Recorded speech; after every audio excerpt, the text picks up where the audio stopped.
Here are 15 of the best Ask Reddit stories for today. I hope you enjoy and remember to subscribe. It really helps us out. We post new videos every day. Moment made you think they are not going to last long. I was the best man at a wedding a few years back. At the rehearsal dinner, his future in-laws were treating him like crap. They were bossing him around, making him do crap, and talking down to him. They didn't let him hang out with his groomsmen afterwards while the bride went out and got drunk. The groom and best man had a dancing routine for getting into the church ceremony and they got nearly halfway through it and I guess the groom felt they hadn't received much applause and wows from us, the attendees, and decided to go back to the entrance and start all over. Sigh. When the groom started off his speech by saying, "We all know I didn't want to get married but we're here for bride and child we had together. 1 year, 3 months later they were finished." The groom took the stupid cake thing to an extreme. The bride had given him his bite and mushed a little on his chin or nose. He then took a piece and mashed it into her face so hard that I was expecting her to end up with a bloody nose cake and frosting got up her nose, in her eyes, down the front of her dress, etc. The bride had to go get cleaned up, had her makeup re-done, and was ugly, crying within an hour of saying, "I do." He didn't give a diggity. 2 friends of mine got married, and when they gave their vows, the guy started laughing at the part about being faithful. Oops. Almost 2023. What has no reason to still exist? Obesity. Religion. Yeah, I said it. Billionaires. Existence itself. Why are we here? Still nobody knows, there's no reason for it. Circumcision. Let's leave the genitals of kids alone. A 5-day working week. Racism. Like, if you don't like a certain race just keep your mouth shut. Me, to unskippable 60-second ads in a row on YouTube. The necessities of life should be easily available to everyone. Yes, circumstances differ from person to person, but everyone should be able to have what is needed without any worry. COVID. The weird kid in your school do that you'll never forget. This girl decided she wanted to be pregnant. She proceeded to ask probably half the people in our high school if they would impregnate her, and then when that didn't work she brought a Ziploc bag and asked for guys to climax in it. Everyone called her sperm bank after that, and I honestly can't remember her real name. 7th grade, guy didn't have a pen/pencil for the test and the teacher wouldn't give him one. "You need to be prepared, blah." Yeah, the dude took out a paper clip, straightened it out, stabbed himself, and started doing the test using his blood as ink. He was quickly sent to the nurse's office. Ended up in a mental institution because his parents bought him a new mattress and while removing the old one they found multiple mason jars full of blood, no exaggeration 2 gallons total. There was a police investigation and turned out it was all his blood. His only answer as to why was just in case. Robbed a gas station dressed as a ninja, armed with a katana. Stole cash from the register, all the cigarettes he could carry, and a bunch of lottery tickets. He then fled across state lines with a 17-year-old girl. He was 19. Not a great result for him. Ate a sheep eye we were supposed to dissect in science class. Man oh man. Meet your 13-year-old self, but you can only tell them 3 words. What do you say and why? Drugs ruined you. Bitcoin hits 50K. Brush your teeth. Invest Amazon 2003. Don't trade Charizard. Nat has herpes. Listen to dad. Don't marry Jeff. Yeah, F Jeff. Talk to people. Enjoy your childhood. Wear a condom. The craziest butterfly effect that happened to you because of a small decision you made. A bartender saved my life because I couldn't pay my tab. My friends and I were out bar hopping one night. We finally landed into our final bar and had a few too many drinks. We called a Uber and started to leave when the bartender said I was having card problems. I told them to go out and get in the Uber. Turns out, the problem was with my card and it was taking forever. I guess the Uber ended up taking off and leaving me. My friend called me and told me that the Uber driver left me and they were fighting with him. I was struggling with the bartender for a while so I had no idea about anything that was happening. I left the bar a little bit after calling my bank and getting everything straightened out. I got a call from my friend's brother asking if I was alright. That is when I found out that my friends had been killed. The car lost control and they crashed into a telephone pole, wrapping the car and killing all 3 of them. After the police checked the driver, it turns out he was under the influence of some opioid. He was driving nearly 90 miles per hour when he hit the pole. For a while, I blamed myself for my friend's death but I've come to terms with the fact that it wasn't in my hands in this case. I went back to the bartender many months later and thanked her for technically saving my life. If I had gotten into that car, I'm 90% sure I would have been buried alongside my friend. It is one of the crazy moments in your life when you feel like a higher power was watching over you. People who fell out of love, what is your story? When I was 19, I met a girl that I really fell for. We attended the same school so we would see each other every once in a while. I told my friends that I was attracted to her and then they decided to go ahead and tell her. She added me on Snap and everything was going great. We talked for a while and eventually, we went on a date. Spring forward 10 years, we are happily married and living our best lives. She loved to travel so we had an RV that we would use to travel around the country. At this point, I truly believed that I had found my soulmate. Now, I'm typing this, I'm single and depressed. I really loved her but things didn't work out. After my 33rd birthday, it was almost like a flip switched and she started distancing herself from me.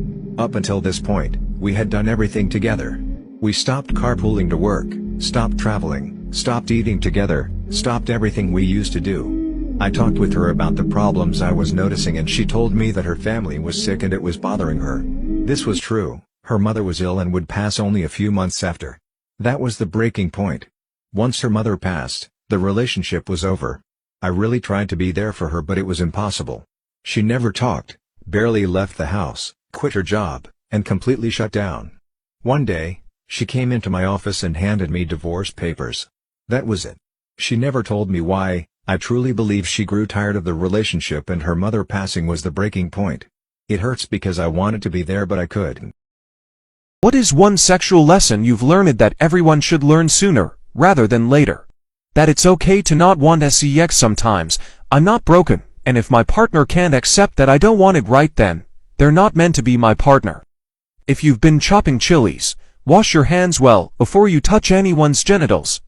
If you go to poop's house don't be surprised if poop is home. Sex in the pool sounds nice. But water is not a lubricant. Sex is just a game where both sides are trying to make the other side win. Relax and just have fun. And it's so much better. For really good sex, foreplay starts before the bedroom, and communication is key. Shit way before. Be hygienic. Wear protection. Give more than you take. What you see in corn is way off mark. Sex doesn't have to be serious. You can actually share, laugh during sex. It's a sign of being relaxed and comfortable with your partner. Especially since at some point, one of you will fart. After my wisdom teeth removal, either way, knocked me on the ground, beat me, and pressed his elbow on my neck. I'm a really skinny guy, and it's an insecurity from me, and he got around 50 or so pounds on me. So I had to sputter and ask him to calm down. When he finally got off, he proceeded to put me down about if I was actually strong, I'd be able to get him off of me but I'm weak, and underneath him. He said a bunch of other stuff about me, but I don't want to make this too long. The thing is, I could have probably beat the shit out of him, but I chose to step up and be the bigger man and decided not to. I just retreated to my room, stayed up until 6 a.m. unable to sleep because of all the shit that he did and said. I woke up a few hours with skin peeled off my arm and pain on my neck and foot. My head's throbbing and I couldn't go back to sleep because of it all. My dad beat the shit out of me at 3 a.m. 20-year-old male just lost all respect for my dad, 50-something last night. Essentially, he went to sleep a little earlier that night, and I stayed up until 1. He has a bad sleeping issue, and gets up randomly at night. At around 12:30ish I got up, used the bathroom, and grabbed some water, and I tried to do it as quietly as possible, which isn't easy because he sleeps with the door open, and the tiles and doors he installed creak like crazy, but he somehow woke up and blamed for it. He couldn't sleep for another 2 hours, so round to 49 he came into my room, blasted some random music, messed with my alarm clock, and turned on my lights. This all startled me, and when I asked him what was wrong, he started blabbering like a child. You were walking around making footsteps going in and out of the bathroom at exactly 12:47, and because I ruined his sleep, he wasn't going to let me sleep all night. I told him that it was to use the bathroom and get water, because I was thirsty. And he still continued to blabber like a child about how I ruined his sleep. I got furious because he was refusing to leave my room, so I got up and stood in front of him, but he registered this as me staring him down and threatening him, so he socked me right in the jaw. My husband told me that he regrets having married a virgin. He knew I was prior to marrying him and had no issues with it. He wasn't, and I was fine with it. Now a year into our marriage, I don't like a lot of things that he likes. Some are just too much for me and don't want to even try.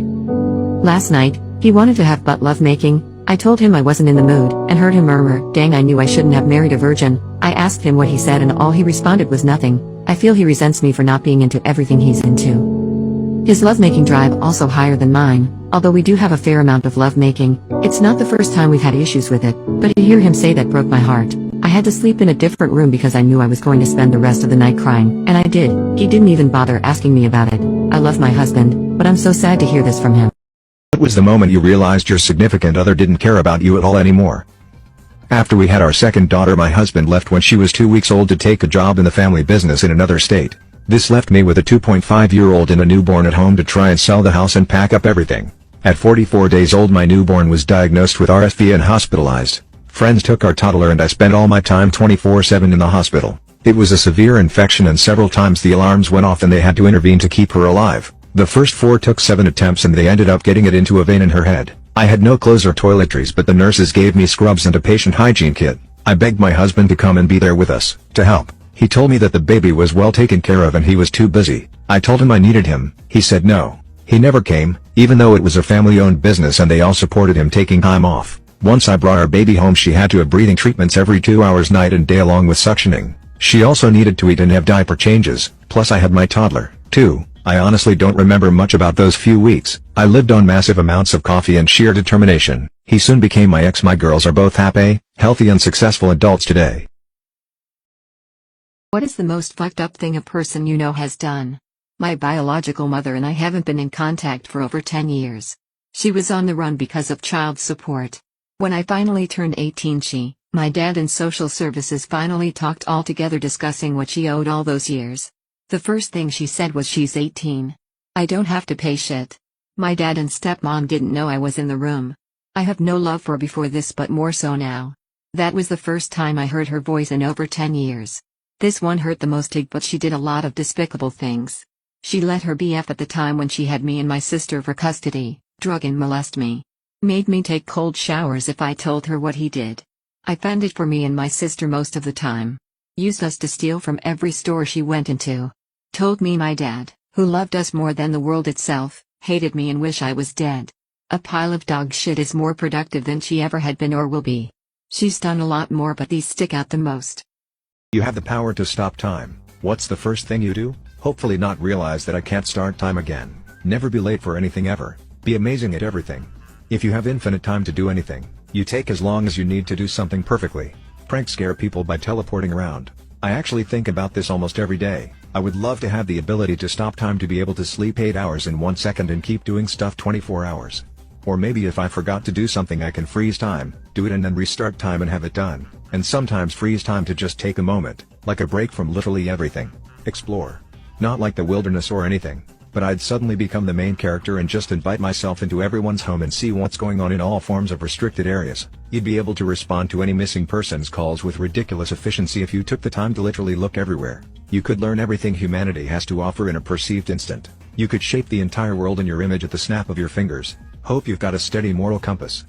My ADHD girlfriend has a funny way of doing the dishes. All day today, I've been working in my home office and my girlfriend has been off work and doing the dishes. She started at 11 a.m., and it's now 4 p.m. and the dishes still aren't quite done. 11 a.m., she started the dishes after sleeping in, and decided to make some tea to help her get energized. It was a new type of tea, so she brought the mug in to give me a taste. She sat down to sip it and a cat sat on her lap, so she had to stay for a bit. 12 p.m., dishes are briefly resumed. I get up to go for a run and mention that I've been craving donuts. When I get back, girlfriend's car is gone.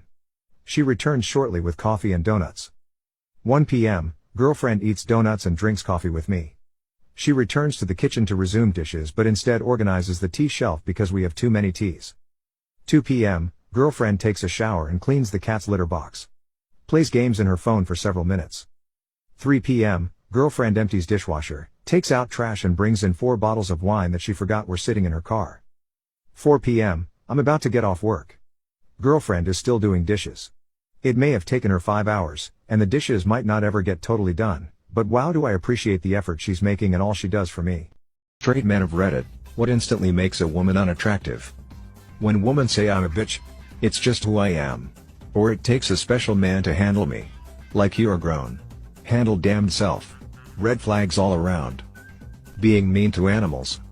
Honestly, if you have to decide everything for her. Like WTF, I want your input in things and get to know you. If you just tag along and don't even make any comments is pretty boring. Hobby/interest shaming. Unless, of course, your hobbies and interests are interesting. It's classy if you're physically attractive but trashy if you're not. The plot of almost all romance movies. I like to use what I call the DeVito rule. If a romance movie becomes a horror movie by recasting the lead man as Danny DeVito, it's a shitty example of a romance movie. If it's still a sweet movie, it's really romance. Not many movies pass this test. I think Danny DeVito is possibly the most mentioned person in this thread. Poor guy is just someone everyone agrees isn't attractive and easily identifiable. Messy hair. Yes. It's either cute bedhead or a sign of depression and bad hygiene, people think. The entire plot of 50 Shades. If that movie was redone with Danny DeVito and a petite 17-year-old ballerina dancer, it would probably have a whole different vibe to it. Hanging out with ugly people. This one made me laugh. It's so true. If you're attractive and hang out with ugly people, you just look like a well-rounded individual who's open to all types company, including the uglies. It pains me to say it, but smoking. Those 1940s Hollywood noir film actresses look so sultry with a cigarette. Fat and ugly with a cigarette is more reminiscent of a Walmart smoke break for some reason. Basically any bold move towards the opposite sex. I see what you mean. Some girl posted a comment on r/askmen about how some guy at the gym approached her to compliment her. She said that at first she thought he was a creep, but after taking a good look at him she was totally okay with it because she found him kinda cute. You should have seen the amount of downvotes and negative replies she received. She was basically saying that if a guy isn't attractive but still flirts with a girl, it automatically makes him a creep. It's mean, but yet it is many people's first thought in that scenario.